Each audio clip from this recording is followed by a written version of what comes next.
I'm going to quickly read Marla's bio to everyone because I want you to know how incredible this lady is. Marla Migdal is a certified structure literacy dyslexia specialist, long word, with a master's degree in special education. She holds a postgraduate certificate in dyslexia, dysgraphia, and dyscalculia studies from the College of Notre Dame. She is the owner and founder of Migdal Consulting, which can be found at dyslexic911.com. Marla supports parents throughout their entire IEP and 504 process.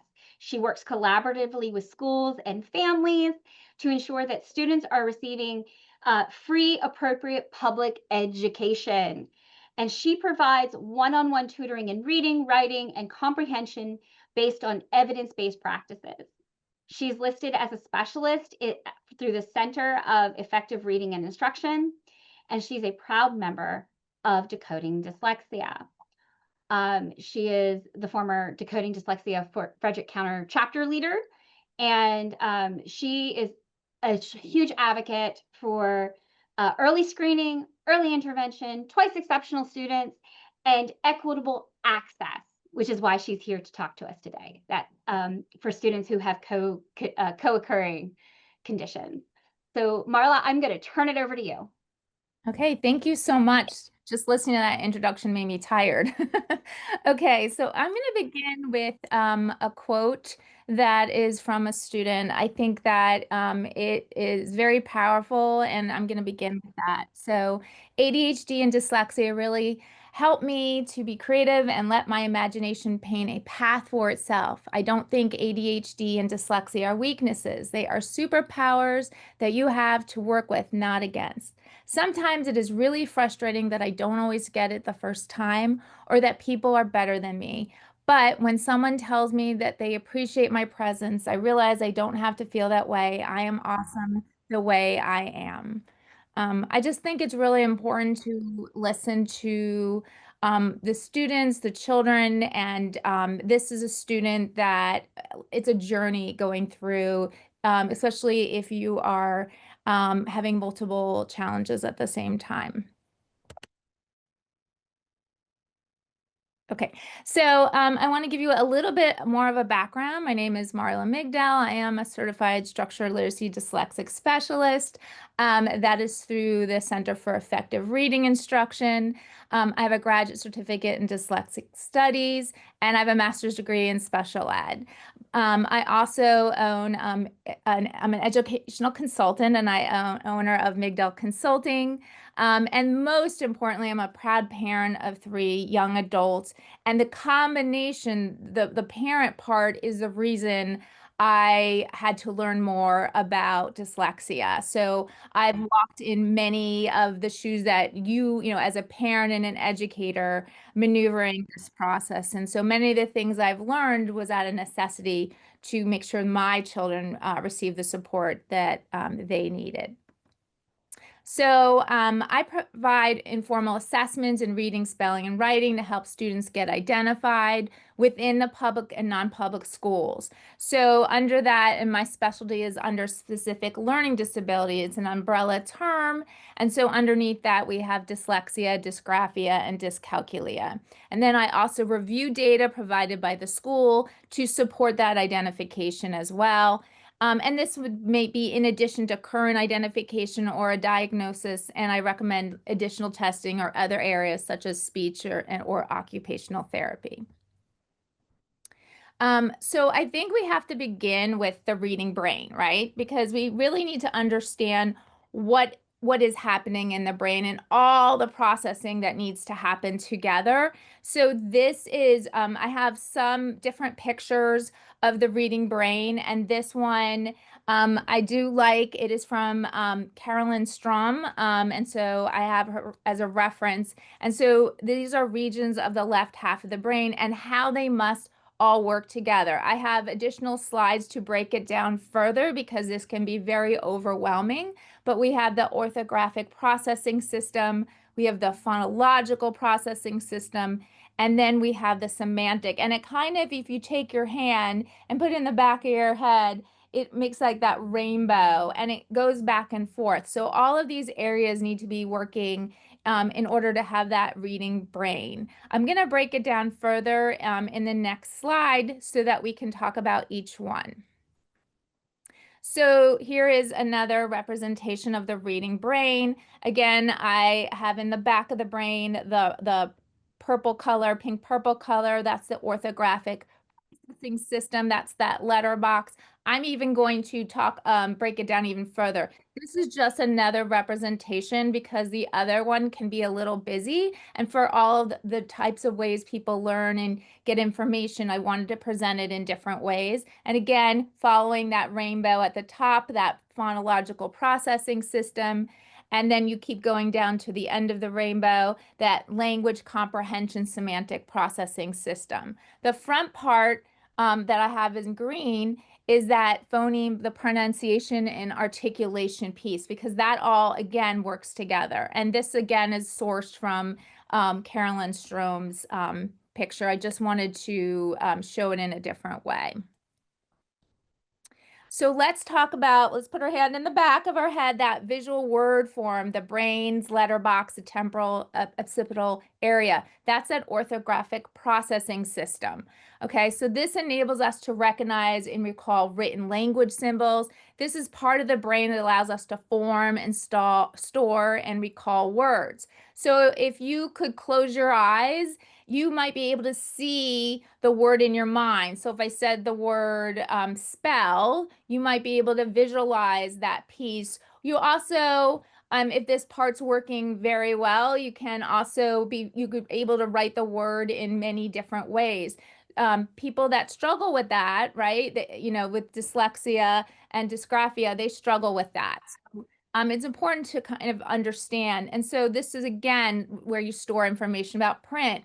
Increases how efficient and automaticity of word decoding and encoding, that spelling is encoding. Identify letters, that B and D and P and Q confusion. Struggle where they might say was instead of saw, omit letters. Spell phonetically, like laugh, L-A-F. They might spell it that way instead of L-A-U-G-H. They guess those high frequency words, and then of course sight word. So these are just some examples. So then we're going now from that letter box in the back of our head and our back area, and we're going up that rainbow in that blue section. This is the phonological processing system. And so there's these three components. And so that phonological awareness, which might be, it's a term that's I think people are a little more familiar with than previously, but that's access to that sound structure of or language. So if I said to you tablet, could you segment it? Okay, you're listening, we're not seeing it. We have it here as a visual, you can see how I'm segmenting, but normally you would just say tablet, and the child or student would be able to segment the word parts based on the vowel sound they're hearing. So that's being able to segment. Another area would be segmenting the individual sounds, like in cat, it would be k, a, three sounds. So that is an example of it. Intervention in this area, we are able to see that this area can improve with intervention. The other area in that phonological processing system is phonological memory. And this impacts the ability to learn new written and spoken vocabulary. So coding information phonologically for temporary storage in that working memory. And that area can be a struggle. And then rapid naming impacts reading fluency. So this requires speed and processing of visual and phonological information. So rapid naming of objects, colors and numbers or letters. So it requires an efficient retrieval of phonological information.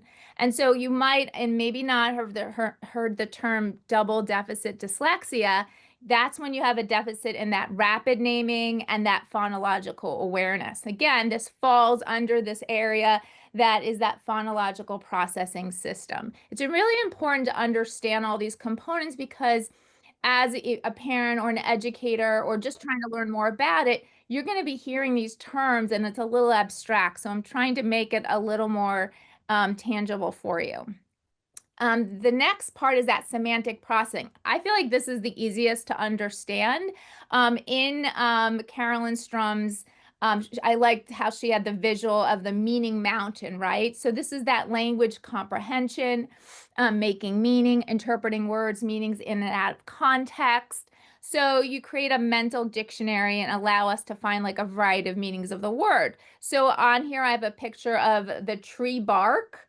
And then I also have a dog who is in the active mouth opening where, there's a bark coming out of his mouth. So that multiple meaning and being able to differentiate that.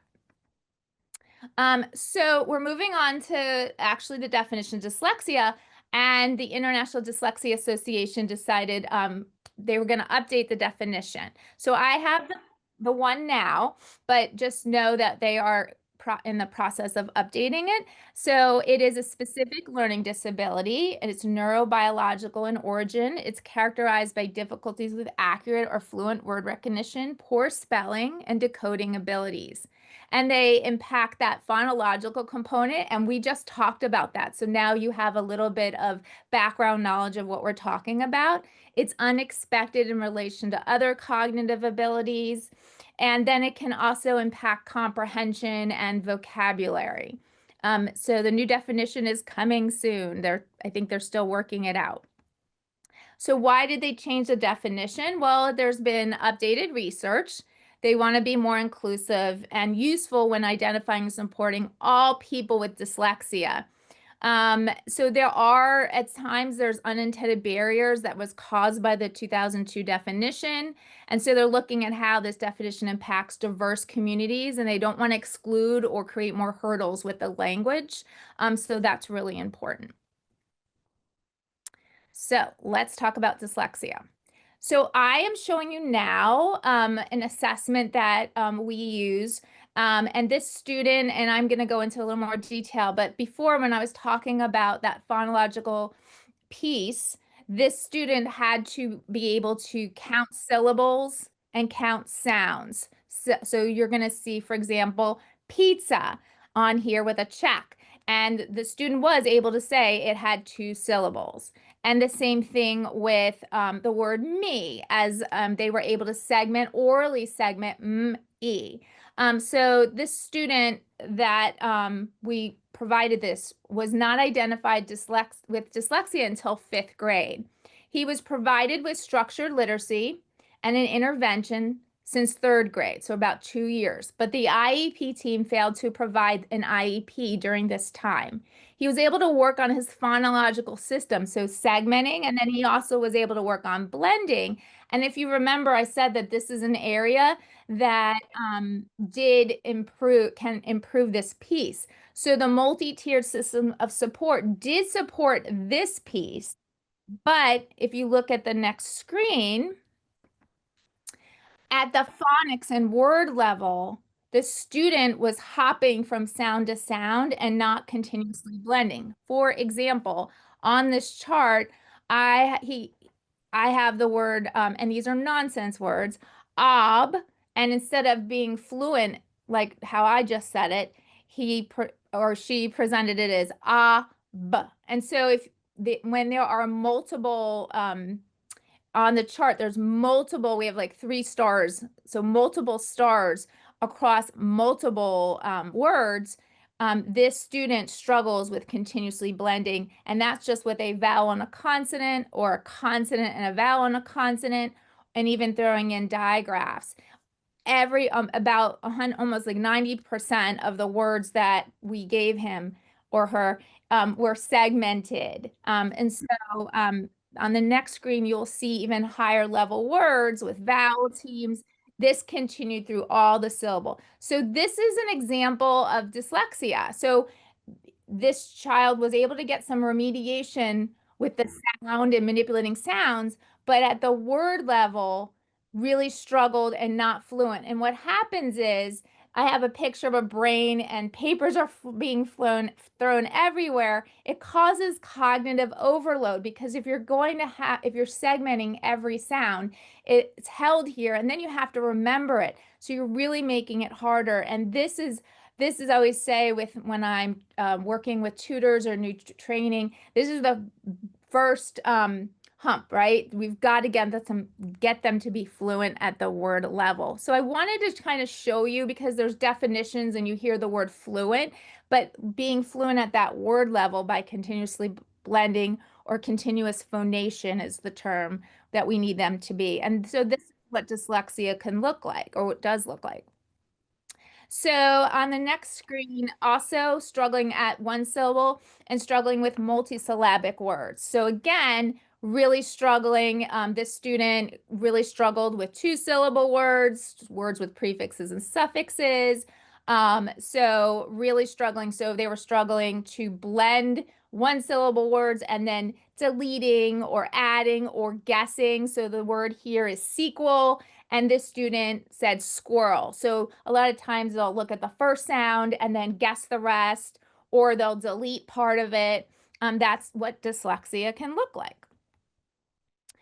So the next screen is a text, and it's a vocabulary, high content vocabulary. And again, this is the same student throughout that I'm talking about.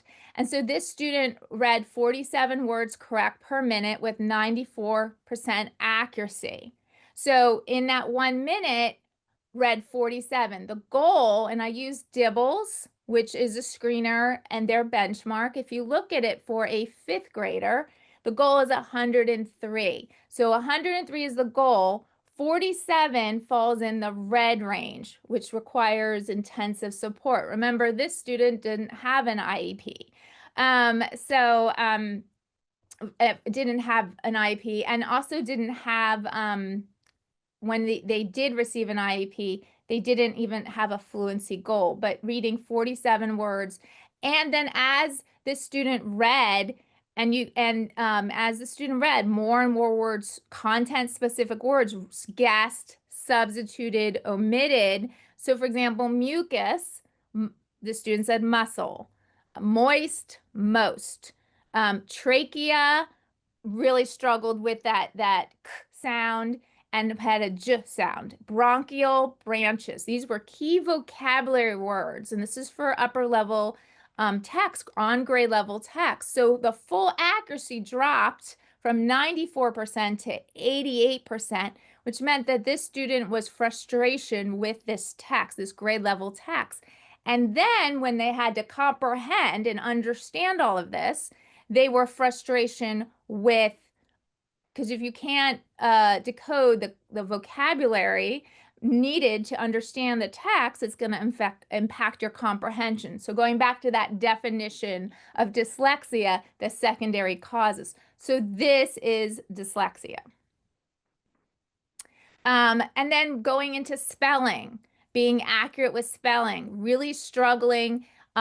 This student struggled with regular spelled words and irregular spelled words. So for example, this student previously had lessons but did not retain it. And that is another thing that happens, is making sure that the student is in the appropriate intervention and they are leading the intervention, that you stay there until they get to automaticity. And that is an issue a lot that we see, is that the teacher will move on and the student doesn't have foundation with it. So this student struggled with vowel teams, float, F-L-O-A-T, spelled it F-L-O-T. Train, T-R-A-I-N, spelled it T-R-A-N.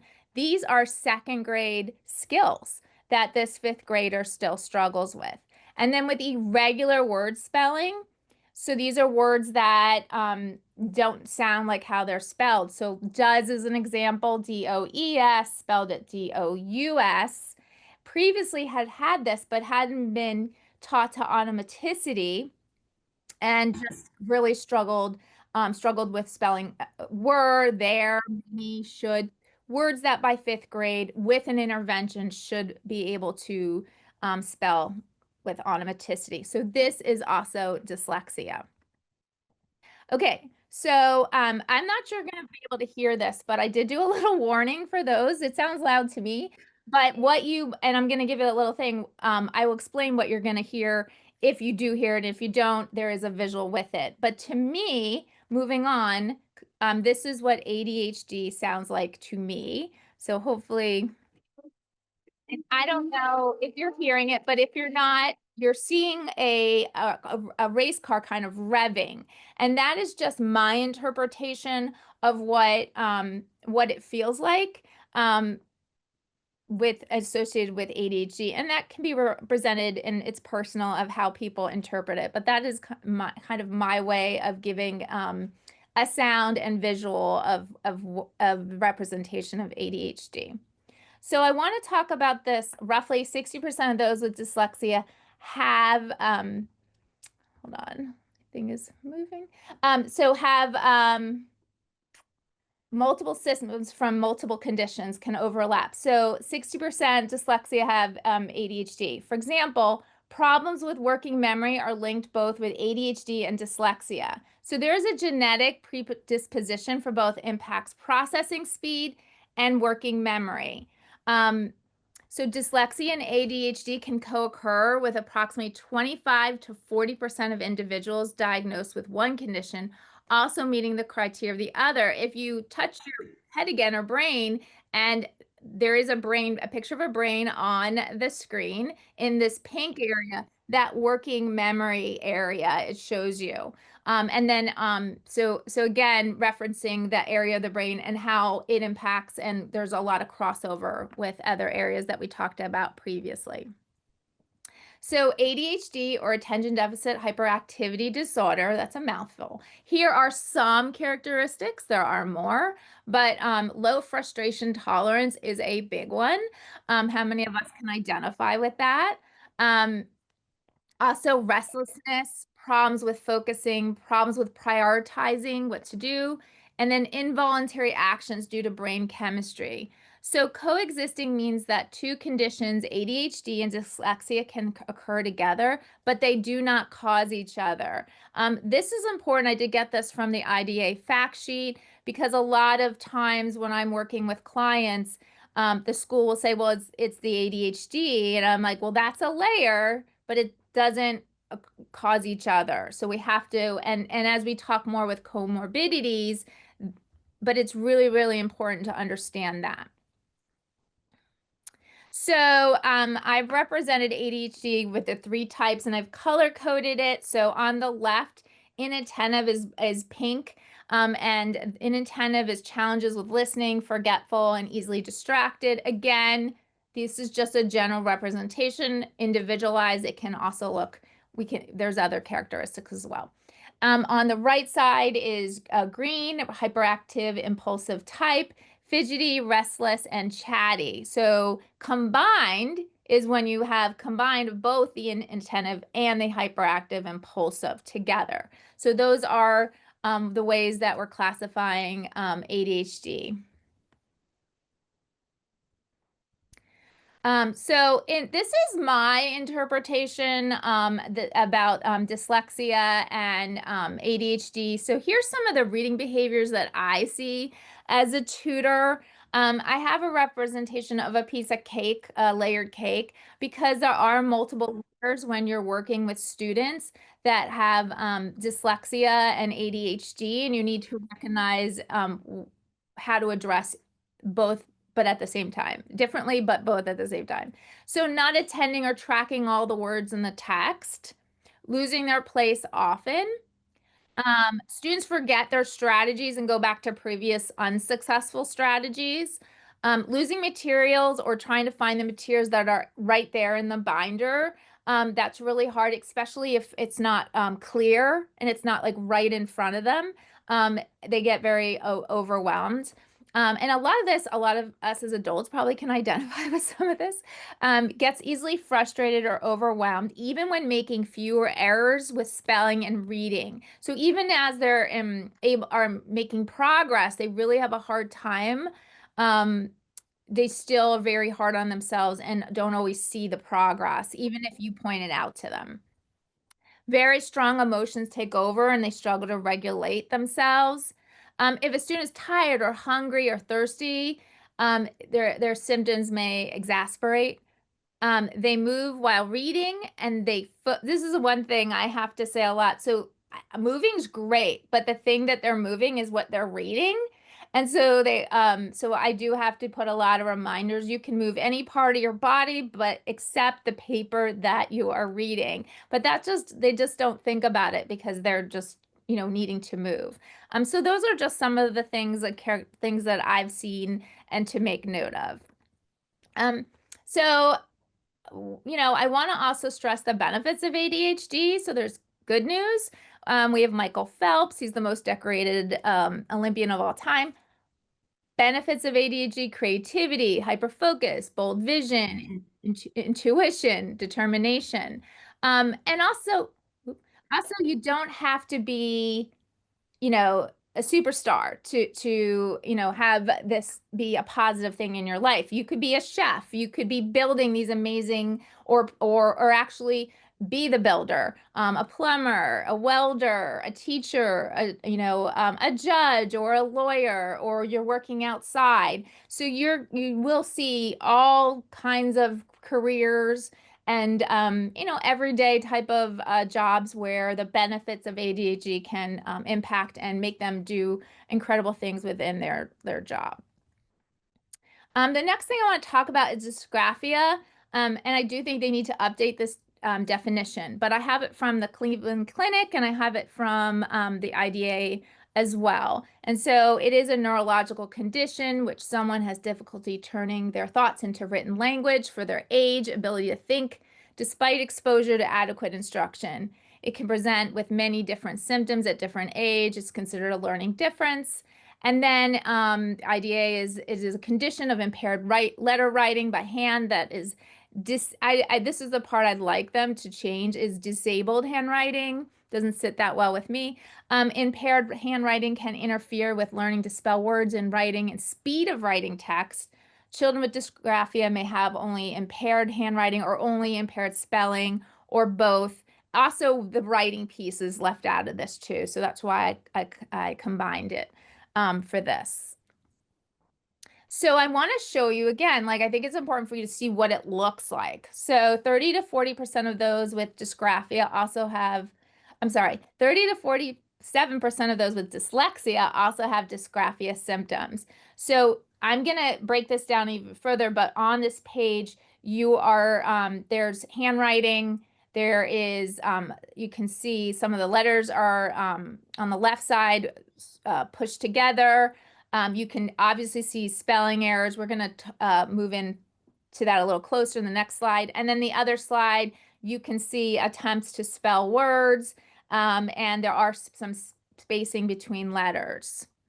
So if we go to the top, this is a third grader, and I'm going to read to you what it says. It says, "Hi, my name is blank, and I'm in third grade. Spelling is kind of hard. I'm sounding it out, but not hearing vowels and letters.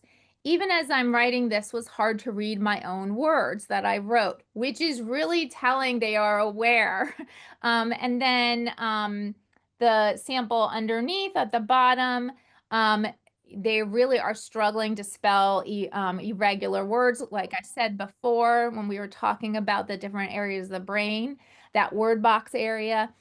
Said, they spelled SED. Does, they spelled DUS. From, they spelled FRUM. So, not all dyslexic and dysgraphic children with dyslexia or dysgraphia reverse letters. So that is not the only characteristic that happens, but that's not. And in this case, I don't think we have any on here. It doesn't. So, and these are two students that are displaying characteristics of dysgraphia. Here is another one. This is a sample from the beginning of the year, second grader. So that has not been identified with dysgraphia or dyslexia. In the previous slide, they also were not identified either with dysgraphia or dyslexia. But this student fell under the identification of other health impairment. And then this student says, "I like summer because it is fun. And my thing is blocking the word so I can't see, but I think it says I get to do books." This is a problem when we are not identifying students, and to the naked eye, we can see there's an issue with this where letter formation is very difficult. It's not legible. So I want to bring in disproportionate identification of students of color in special education. Three of the examples I've talked about so far would fall under this category. And so a number of researchers have found in many situations, students of color are less likely than their white peers to be appropriately identified and to receive high quality special education services, despite demonstrating similar levels of academic performance and behavior, even when attending the same schools. Black students may be placed in special education at a higher rate than their peers, but there is evidence that they are more likely to be identified as intellectually disabled or behaviorally disordered rather than having a learning disability, which was the example of our previous slide with other health impairment, such as dyslexia or other conditions such as speech or language impairment or ADHD. So it is a huge problem. We need to, there's a lot of work to be done. So disproportionality is over and under, I cannot see my screen because the thing is on it, so I will do my best. Under representation and presentation of culturally and linguistically diverse children in special education, especially in areas of discipline and placement, the location of where special education services will be provided. Under identification is the failure to appropriately identify a child who has a disability and needs special education services as a child with a disability. I think that's really important to know and understand. We all say early intervention is key, but under identification is a big problem. So we're moving on to dyscalculia. This is a specific learning disability. On the screen, you see a plus, a minus, a multiplication sign, and division sign, which can affect calculation, problem solving, or both. It impacts all sorts of numerical tasks. It is inborn, meaning you're born with it.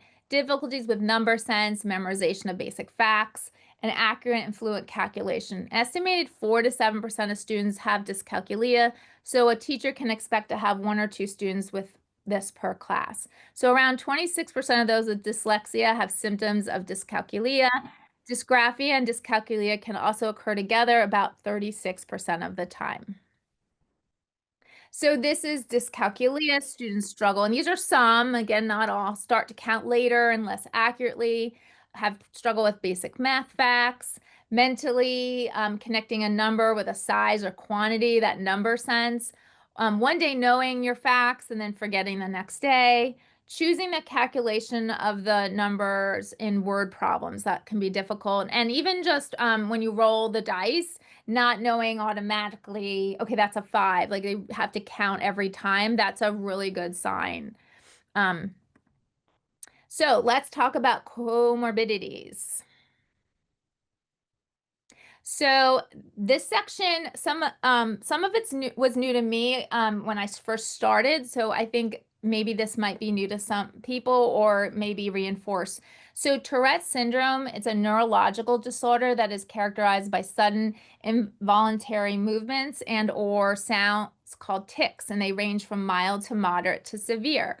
According to the Tourette's Association of America, dyslexia and dysgraphia needs to be considered. And this I learned on the job. I didn't know and I learned it, and now it's always in my head. So if you are working with a student or your child gets identified, you have to look at all the layers. So the vast majority of students with Tourette syndrome and ADHD have written language deficits, causing difficulty in getting thoughts from the brain to the paper consistently for a wide variety of reasons. So making sure that all areas are addressed. So that one was like a big one I wanted to put on here because that's what I learned throughout my journey.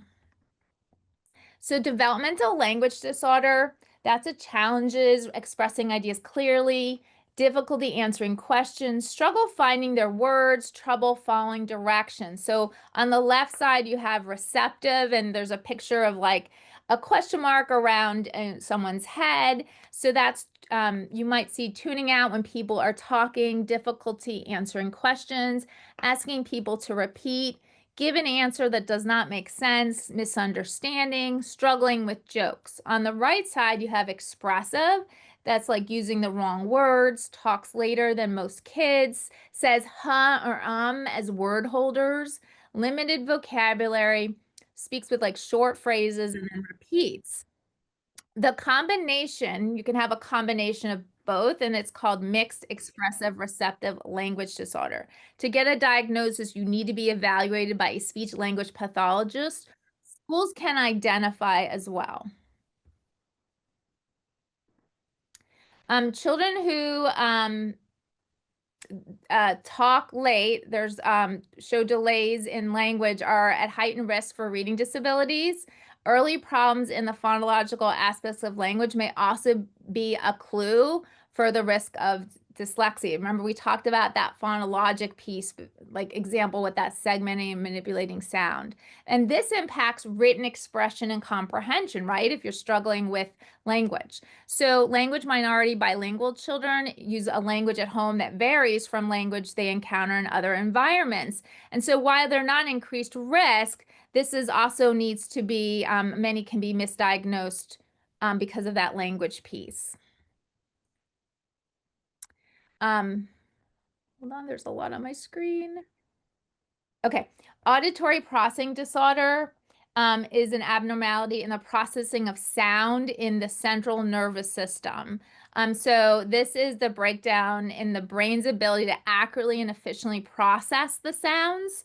So children with APD tend to struggle with spelling and learning to read because they do not hear the speech sounds clearly. So for testing, an audiologist specializing in this assessment of the central auditory nervous system. And I did give some sources on here, and the school cannot do this piece. So this is something like another layer that, you know, if your child is struggling or if a student, can be recommended. Twice exceptional.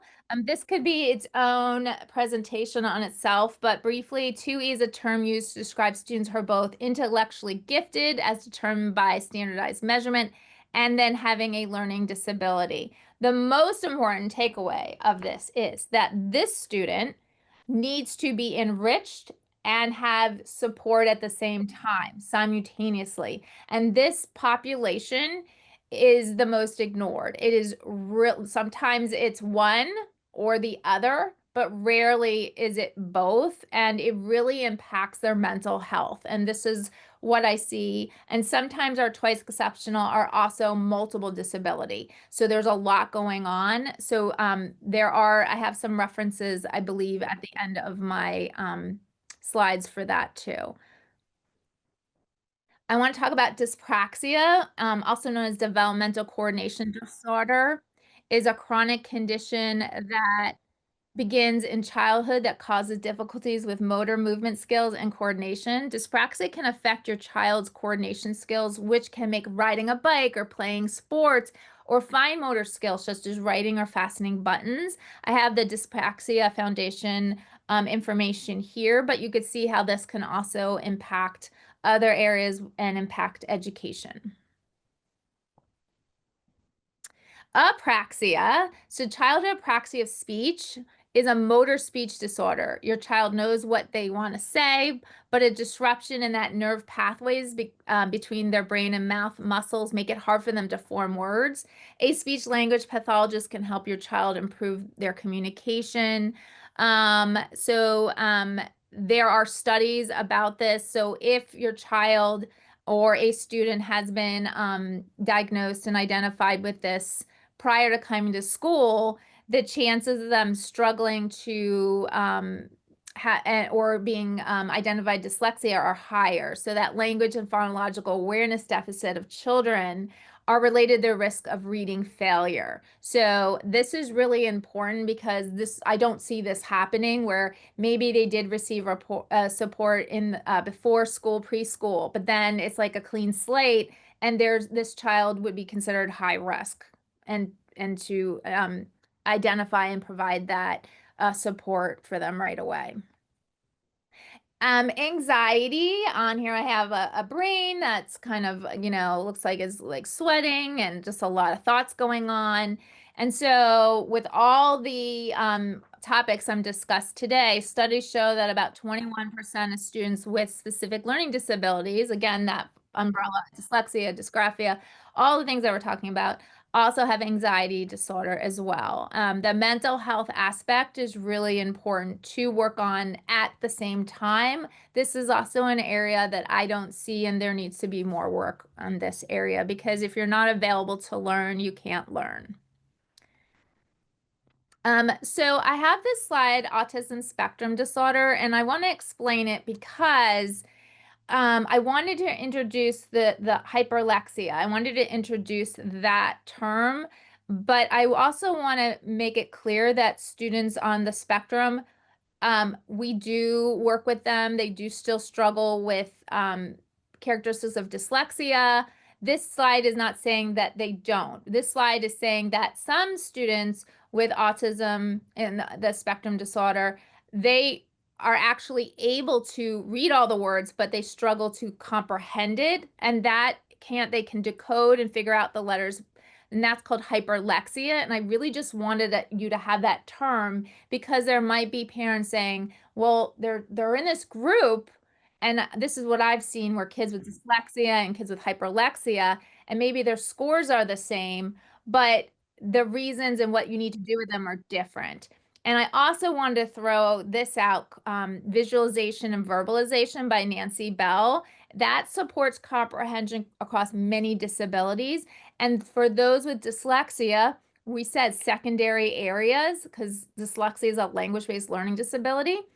And they will need some additional support besides a structured literacy or Orton Gillingham type program. And so visualization and verbalization, VV for short, is a great tool to use and support them. The impact that dyslexia, dysgraphia, and dyscalculia, or all the others, has on an individual is different for each person. It depends on the severity and effectiveness of the instruction and remediation. I have Understood as they're a great organization, and I highly recommend you going to that. They have videos. You can see what it's like, walk in the shoes of a student that's presenting with this. And so they keep upping their game and providing great resources. So I highly recommend this as a resource. So I have a picture of a beautiful layered cake, and that's what I look at when kids have multiple disabilities or multiple comorbidities going on, that we really have to address all the layers in the student as you would in a cake. So I want to talk briefly about genetics. So a family history of reading problems in a parent or sibling increases the risk of reading disabilities. If both parents are affected, this indicates a positive family history of reading problems. If one parent presents as dyslexic, it's up to 50% chance for the child. Two parents present with dyslexia, up to 75% chance for the child. If one sibling presents with dyslexia, the chance of another child, a sibling, is up to 40%. And then if that parent also presents within that family, that can go up to 50%. And dyslexia can co-occur with other, as we've talked about, neurodevelopmental disorders, including ADHD, dyscalculia, dysgraphia, developmental language disorder, that expressive and receptive area. And again, I have multiple resources for this as well.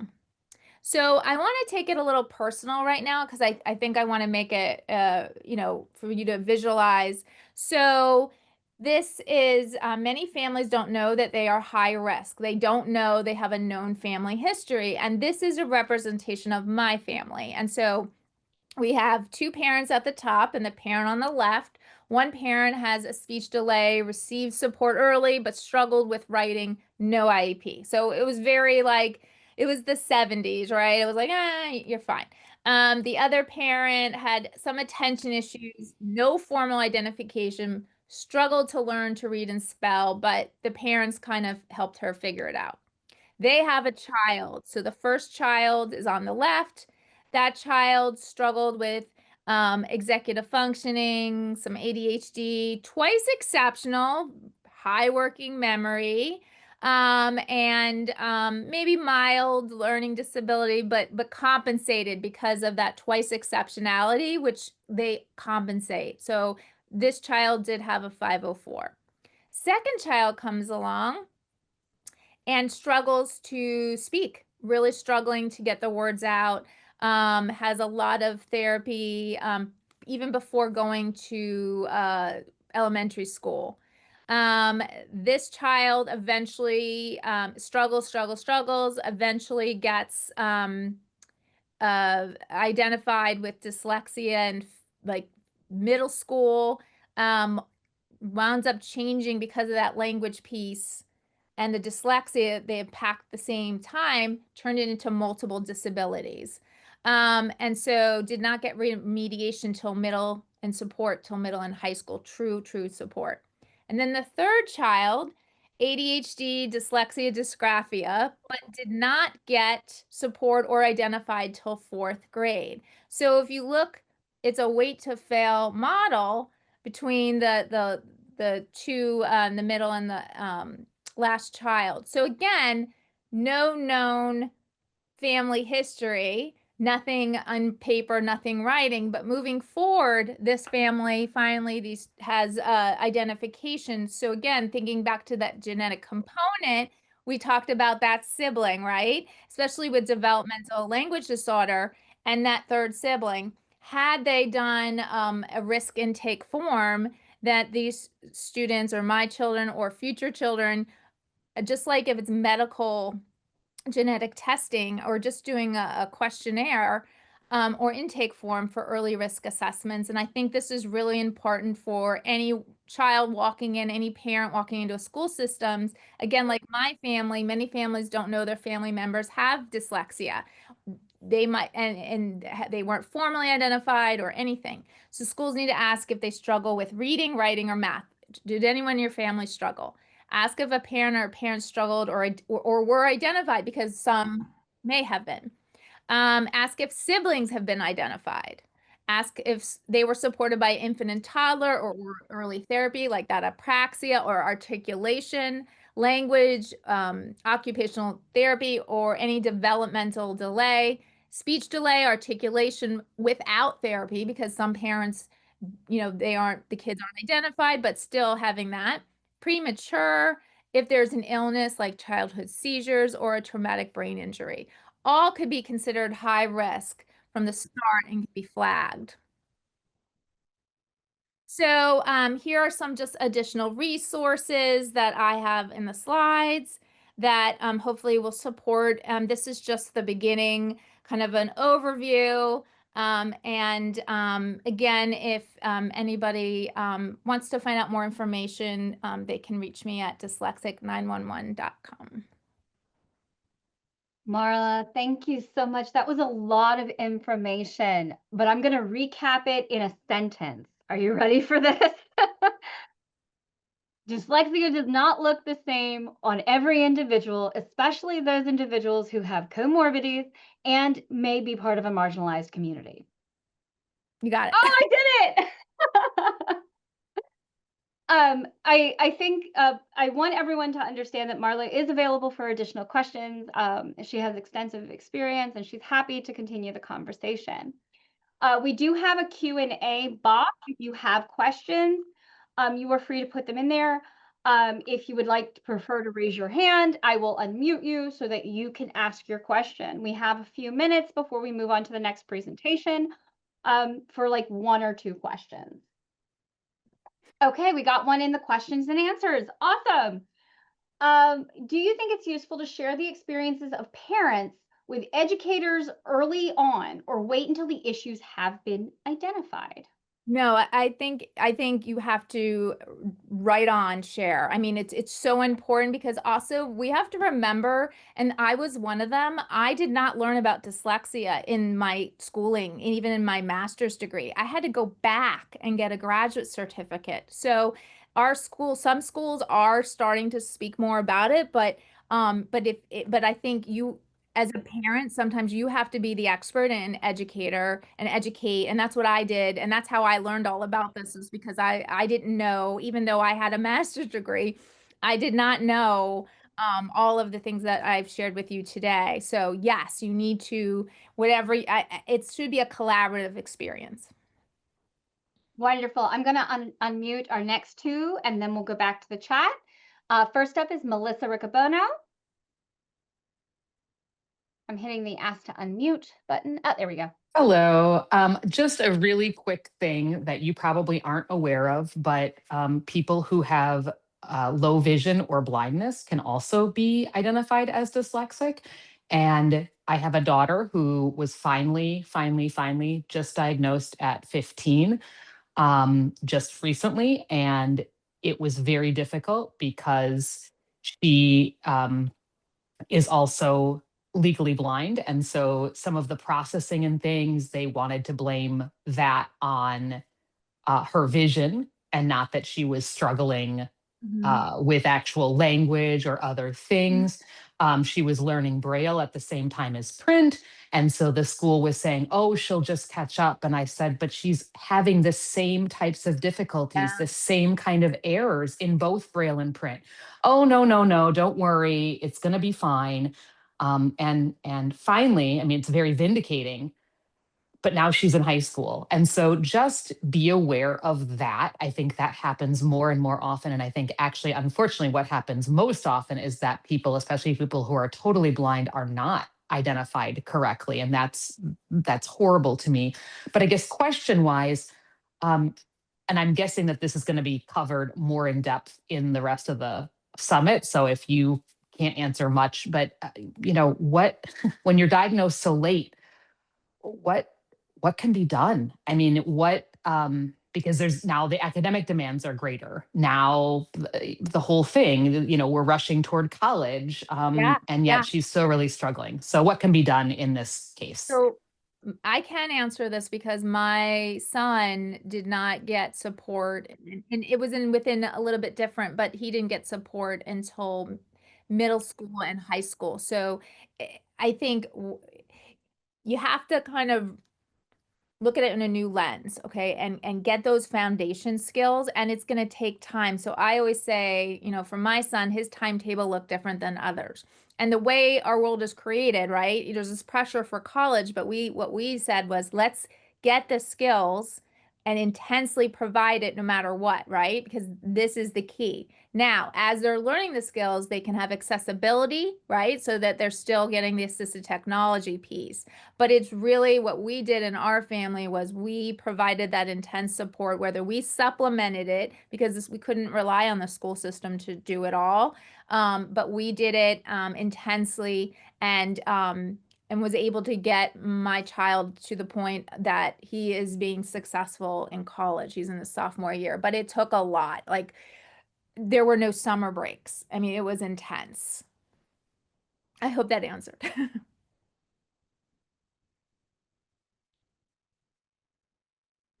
All right, we're going to move on to Renee, and then we have 3 more questions in the chat. And then I'm going to have to call it at that so we can move on to our next presentation. Renee, you're up. Give me a second to let you unmute as soon as I find my mouse. There we go. Hello, thank you. Thanks for unmuting me, Ashley. Marla, can you hear me? Yes. Okay. Hi, everybody. Hello. Thank you. Your presentation was very informative. I never realized how complex dyslexia was. So thank you.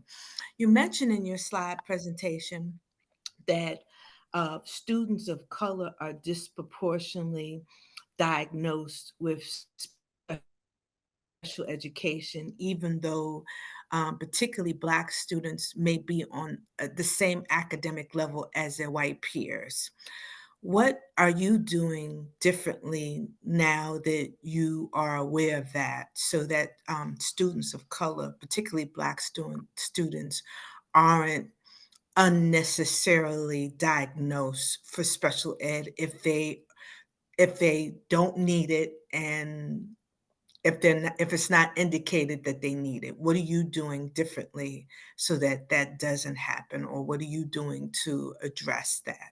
So in my case, I primarily work with students that do have needs, but what I'm seeing is that they're being misidentified. So for example, they might say, "Oh, it's other health impairment or ADHD," and that child, we saw some samples of the handwriting, right? And this kid was clearly dysgraphic, dyslexic.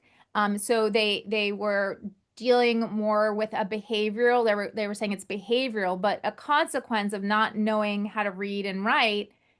Are you going to sit there and be like, everything's great, and I'm just going to sit there quietly? You don't know what's going on. So what I personally am doing is I go to the board meeting and I speak up and I volunteer some professional development and also my hours to support families and educate like I'm doing today, just to get it on the radar. But it is something that we need all parents, all people, to go Yes, to the local board of ed in your yes. school system. I just spoke last week. I did my whole thing about genetics.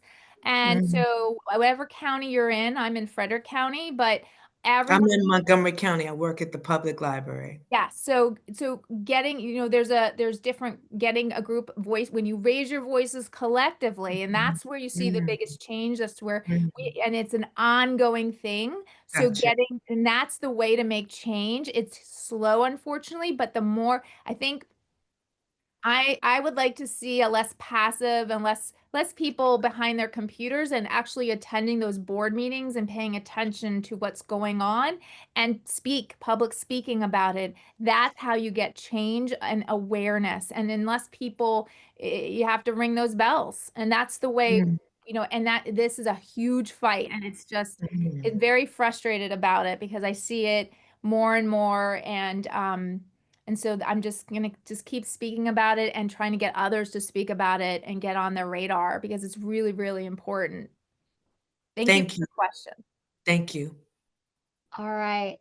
I do apologize, but we are now at 11:10, and I'd like to kind of keep things going. Marla, we do have several questions in the chat. As a host, you are able to go in and answer them. If you wouldn't mind typing the answers, I will make sure to get them copied so that they can be part of the presentation. All right, I'm going thank to you. stop the recording. Everyone, I want you to know that I have dropped Marla's website directly in the chat. You can access it. And again, I want to emphasize that this is a springboard conversation. There are people who are dyslexic, dysgraphic, twice exceptional, and have additional needs who are marginalized, and we want to bring that issue to the forefront. So please remember that this conversation today is a springboard, and as we learn more, LBPD and MSLA and our community partners are committed to continuing the conversation. So please, please make sure you help us keep this conversation alive.